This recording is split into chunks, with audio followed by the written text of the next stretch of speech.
അപ്പോൾ ഇതിൻ്റെ ഭാഗമായിട്ട് എൻ്റെ ഒരു ചോദ്യമാണ്, വക്കീലിൻ്റെ ഫാമിലി കോർട്ടിലെ ഒരു പ്രധാനപ്പെട്ട ലോയർ എന്ന നിലയിൽ അറേഞ്ച് മാരേജ് വക്കീൽ കണ്ടിട്ടുണ്ടാവും, ലവ് മാരേജ് കണ്ടിട്ടുണ്ടാവും.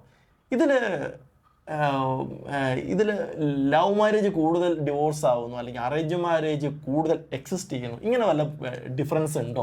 അല്ലെങ്കിൽ ഏതാണ് കൂടുതലും? ഇല്ല, അങ്ങനെ നമുക്ക് പറയാനേ പറ്റില്ല. ഇപ്പം ലവ് മാരേജ് ആണെങ്കിലും അറേഞ്ച് മാരേജ് ആണെങ്കിലും ഇതിന് ലവ് മാരേജ് ആയതുകൊണ്ട് ഡിവോഴ്സായി അല്ലെങ്കിൽ അറേഞ്ച് മാരേജ് ആയതുകൊണ്ട് പെട്ടെന്ന് ഡിവോഴ്സായി അങ്ങനെ ഒന്നും പറയാൻ പറ്റില്ല.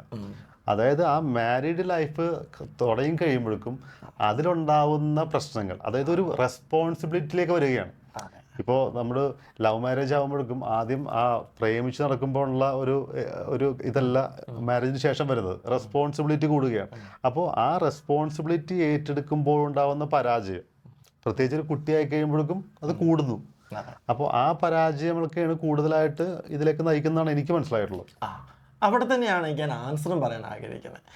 എങ്ങനെ കല്യാണം കഴിച്ചു എന്നതല്ലല്ലോ പ്രശ്നം, ഉറപ്പായിട്ടും അവരുടെ ഇടയിലുള്ള ഇൻറ്റിമസിയാണ്, അഡ്ജസ്റ്റ്മെന്റ്സ് ആണ്, അവർക്ക് പരസ്പരം റെസ്പോൺസിബിലിറ്റി ഒക്കെ ഒന്നിച്ച് കൈകാര്യം ചെയ്യാനുള്ള ശേഷിയാണ്, അല്ലെങ്കിൽ അവർക്ക് മാരേജിനെ പറ്റിയുള്ള അവരുടെ കോൺസെപ്റ്റാണ്, അവർക്ക് ഒന്നിച്ച് അവരുടെ ആ സ്നേഹത്തിന് ഡെപ്താണ്.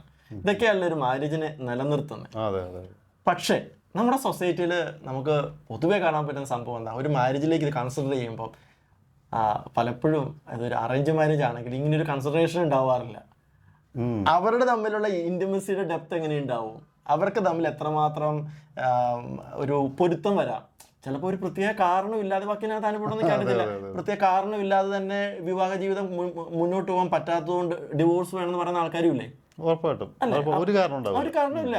അത് എനിക്ക് തോന്നുന്നില്ല ഇയാളുടെ കൂടെ ജീവിക്കാൻ പറ്റുമെന്ന്. അതിനൊരു കാരണമല്ലേ? ഇത് ഉള്ളിൽ നിന്ന് വരേണ്ടതല്ലേ? നമ്മുടെ ഏതോ സിനിമയെ പറയുന്ന മാതിരി ഇതൊക്കെ ശിരസിന്ന് വരേണ്ടതെന്ന് വെച്ചാൽ മാതിരി ഈ സ്നേഹവും ഇന്റിമസിയൊക്കെ അല്ലേ ഉള്ളിൽ നിന്ന് വരേണ്ടത്. അപ്പൊ ഈ ഉള്ളിൽ നിന്ന് വരാത്ത സിറ്റുവേഷനിലും വിവാഹ ജീവിതം കഴിക്കാൻ അല്ലെങ്കിൽ ജീവിതത്തിൽ നിലനിൽക്കാൻ കാരണം എന്താണെന്നുള്ളതാണ്. അപ്പോൾ അങ്ങനെ പറയുമ്പോൾ എനിക്ക് 2-3 അതിനെ ഒരു ഒബ്ജക്റ്റീവായിട്ടും സബ്ജക്റ്റീവായിട്ടും പറയേണ്ട 2 കാര്യങ്ങളുണ്ട്. ഒബ്ജക്റ്റീവാണെന്ന് പറഞ്ഞാൽ എനിക്കൊരു കോമൺ ആയിട്ട് പറയാൻ പറ്റുന്ന ഒരു കാര്യം പറയേണ്ടത്, വിവാഹത്തിന് മുമ്പ് മനപ്പൊരുത്തം മനസ്സിലാക്കുക എന്ന് പറയുന്ന കാര്യമാണ്. അവർ തമ്മിൽ കൂടുതൽ സംസാരിക്കാനുള്ള സാഹചര്യം ഉണ്ടാക്കുക. അവർ തന്നെ പറ്റുവാണെങ്കിൽ ഒരു പ്രൊഫഷണൽ സൈക്കോളജിനെ കാണുവാണെങ്കിൽ സഹായിക്കാൻ പറ്റും. ഈ സൈക്കോളജിനെ കാണുമ്പോൾ പേടിക്കേണ്ട ആവശ്യമില്ല. ഞാൻ പലപ്പോഴും ഈ പ്രീ മാരിറ്റൽ കൗൺസിലിങ്ങിന് വേണ്ടിയിട്ടൊക്കെ ആൾക്കാർ സജസ്റ്റ് ചെയ്യുമ്പോൾ അവർക്ക് പേടിയാണ്. സൈക്കോളജിസ്റ്റ് തോന്നിട്ട് ഇനി സൈക്കോളജിസ്റ്റ് വേറെ വല്ലതും പറയുമോ, സൈക്കോളജിസ്റ്റ് പോയത് തന്നെ വേറെ പ്രശ്നമാകും, അപ്പം എനിക്ക് കൗൺസിലിംഗ് പോകേണ്ട ആവശ്യമൊന്നുമില്ല, എൻ്റെ മകന് കൗൺസിലിംഗ് പോകേണ്ട കാര്യമൊന്നുമില്ല എന്ന് പേരൻസ് കാണുകയൊക്കെ ചെയ്യുന്ന സിറ്റുവേഷൻ ഉണ്ടാവാറുണ്ട്. സത്യത്തിൽ ഭയങ്കര ഡിഫറൻ്റ് ആണത്. ഒരു സൈക്കോളജിസ്റ്റ് അടുത്ത് പോയാൽ എന്താ സംഭവിക്കുക എന്ന് വെച്ചാൽ, സൈക്കോളജിസ്റ്റ് 2 പേരോട് സംസാരിച്ച് 2 പേരുടെയും ചിലപ്പോൾ ഒരു പേഴ്സണാലിറ്റി ടെസ്റ്റ് ഒക്കെ ചെയ്ത് അവർ തമ്മിൽ പലതരം പേഴ്സണാലിറ്റികളുണ്ട്, അല്ലെങ്കിൽ അവരുടെ ആ ഒരു മാച്ചിങ് ഒക്കെ അല്ലെങ്കിൽ അവർക്കുള്ള കോൺഫ്ലിക്റ്റ് വരാവുന്ന സിറ്റുവേഷൻസ് ഒക്കെ സൈക്കോളജിസ്റ്റിനെ അണ്ടർസ്റ്റാൻഡ് ചെയ്ത് അവരെ കുറച്ചും കൂടെ പ്രിപ്പയർ ചെയ്യാനായിട്ട് പറ്റും. അവർ തമ്മിൽ ഡിഫറൻസ് ഉണ്ടെങ്കിലോ അല്ലെങ്കിൽ ഒരാൾക്കൊരു കുഴപ്പമുണ്ടെങ്കിൽ ഉടനെ ഈ കല്യാണം വേണ്ട എന്ന് പറയാനല്ല സൈക്കോളജിസ്റ്റിനകത്ത് ഒരു സജഷനും പറയാറില്ല, കല്യാണം കഴിക്കണമെന്നോ കഴിക്കണമെന്നോ പറയാറില്ല. പക്ഷേ അവർ തമ്മിൽ കല്യാണം അല്ലെങ്കിൽ ഒന്ന് ജീവിക്കാൻ മുന്നോട്ട് പോവുകയാണെങ്കിൽ എന്തൊക്കെ കാര്യങ്ങളാണ് അവർ ശ്രദ്ധിക്കേണ്ടത്? അതെ, എല്ലാം അറിഞ്ഞിട്ട് വേണം. അവരെ പ്രിപ്പയർ ചെയ്യാണ് ചെയ്യുന്നത്. അതിപ്പോൾ നമ്മളൊരു വഴിയിൽ നടക്കുമ്പം നമ്മൾ ഇങ്ങനെ നടന്നു പോകുന്ന വഴിയിൽ പെട്ടെന്നൊരു കുഴിയിലേക്ക് ചാടുന്നതും നമ്മളത് അറിഞ്ഞ് മാറിപ്പോകുന്നതും അല്ലെങ്കിൽ അതിനെ അറിഞ്ഞുകൊണ്ട് കടന്നു പോകുന്നതും വ്യത്യാസമില്ല. എന്ന് പറഞ്ഞാൽ 100% പെർഫെക്റ്റ് ആരും ഈ ഭൂമിയിലില്ല. എല്ലാവർക്കും ഉണ്ട് അവരുടേതായ കുറവുകളും നല്ലതുമല്ല. അപ്പൊ ആ കുറവുകളിലും അഡ്ജസ്റ്റ് ചെയ്യാനുള്ള ആ ഒരു കഴിവും അതിനോട് പ്രിപ്പയർ ചെയ്യാനൊക്കെ സൈക്കോളജിസ്റ്റിന് ഹെൽപ്പ് ചെയ്യാൻ പറ്റും. അതുപോലെ തന്നെ ചില കാര്യങ്ങൾ ശ്രദ്ധിക്കാനായിട്ട് ഹെൽപ്പ് ചെയ്യാൻ പറ്റും. ഇതൊക്കെ നോർമലി നടക്കുന്ന ഒരു കാര്യമാണ്. ഇനി അടുത്ത കാര്യം, സീരിയസ് ആയ മിസ്മാച്ച് ഉണ്ടെങ്കിൽ, അതായത് സീരിയസ് ആയ മെന്റൽ ഇൽനെസ് അല്ലെങ്കിൽ അത് ഒന്നിച്ചു പോകാൻ വളരെ ബുദ്ധിമുട്ടുള്ളതാണ്, അതും ഈ പരസ്പരം അറിഞ്ഞിരിക്കണം.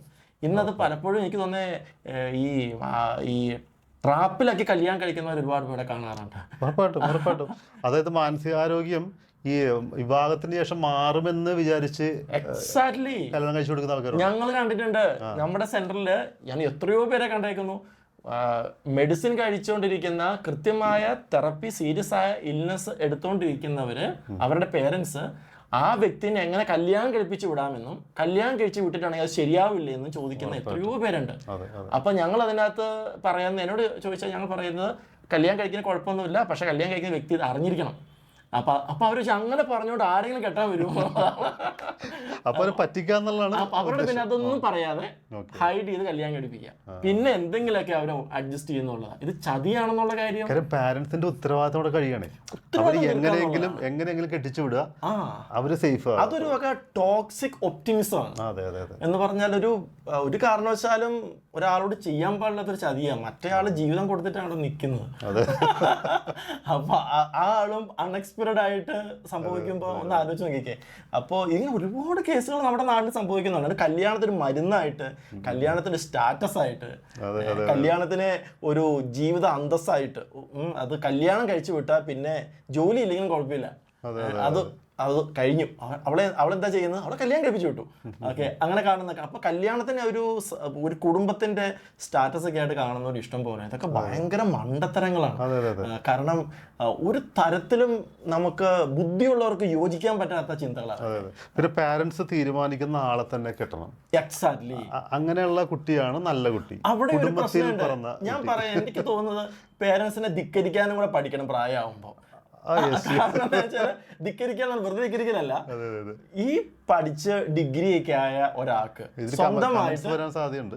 സ്വന്തമായിട്ട് ഇണയെ പോലും കണ്ടുപിടിക്കാൻ പറ്റുന്നില്ലെങ്കിൽ അവൻ ഈ വിദ്യാഭ്യാസത്തിന്റെ ഗുണം എന്താ, അവൻ ഈ പഠിച്ചതിന്റെ കാര്യം എന്താ?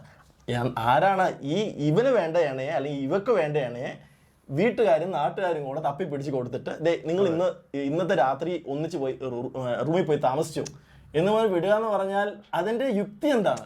ശരിക്കും പറഞ്ഞാൽ അത്തരത്തിലുള്ള തീരുമാനമെടുക്കാനുള്ള ഒരു കേപ്പബിലിറ്റി ഉണ്ടാക്കി കൊടുക്കലാണ് പാരന്റ്സിന്റെ ഉത്തരവാദിത്വം. എക്സാക്ട്ലി, അതാണ് ചെയ്യേണ്ടത്. അതാണ്. അങ്ങനെ വന്നാൽ തന്നെ ഈ ഡിവോഴ്സ് റേറ്റ് കുറെ കുറയും. ഇപ്പൊ ഈ ഡിവോഴ്സിനെ പറ്റി പറയുമ്പോൾ ചില ആൾക്കാർ പറയുന്നത് പെണ്ണുങ്ങൾക്ക് ജോലി ഉള്ളത് കൊണ്ടാണ്, പെണ്ണുങ്ങൾക്ക് വിദ്യാഭ്യാസമാണ്. ഇതൊക്കെ റോങ് ഐഡിയ ആണ്. പെണ്ണുങ്ങൾക്ക് വിവരം വെച്ചു എന്നുള്ള സത്യമാണ്.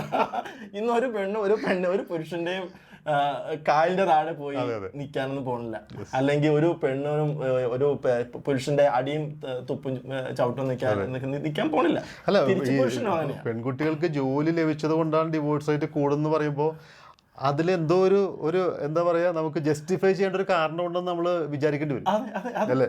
ശരിയല്ലേ? അതെ, അവർക്ക് സെൽഫ് ഡെവലപ്മെന്റ്, അതായത് അവർക്ക് വിവാഹം കഴിച്ച വ്യക്തിയെ മാത്രം ഡിപ്പെൻഡ് ചെയ്ത് ജീവിക്കേണ്ട സിറ്റുവേഷൻ ഇല്ല. അവർ കുറച്ചും കൂടെ അവർക്ക് ചിറകുകളുണ്ടായി. അത് പോസിറ്റീവ് അല്ലേ? സമൂഹത്തിന്റെ ഡെവലപ്മെന്റ് അല്ലേ? അതെ. അപ്പൊ അതുപോലെ പക്ഷെ പലപ്പോഴും പറയുന്നത് അവര് ജോലി എടുത്ത് പൈസ ഉണ്ടാക്കാൻ തുടങ്ങിയപ്പോഴേക്കും അഹങ്കാരികളായി എന്നുള്ള ചില രീതിയിലുള്ള സംസാരം വരാറുണ്ട്. ശരിക്കും പറഞ്ഞാൽ പേരൻസിന്റെയോ ബന്ധുക്കളുടെയോ സമൂഹത്തിന്റെയോ ഒരു പ്രഷറും ഇല്ലാതെ എനിക്ക് തോന്നുന്നതാണ്, ഞാൻ ഈ കണ്ട ആളുടെ കൂടെ എനിക്ക് ജീവിക്കാൻ പറ്റും, ഞാൻ കോൺഫിഡൻ്റ് ആണ്, എനിക്ക് അയാളെ സ്നേഹിക്കാൻ പറ്റും, അയാളുടെ സ്നേഹം എനിക്ക് സ്വീകരിക്കാൻ പറ്റും, ഐ ക്യാൻ ഫീൽ സംതിങ്. ആ ഒരു സംതിങ് വരണമല്ലോ ഉള്ളിൽ നിന്ന്, ഒരാളുടെ നിന്ന്.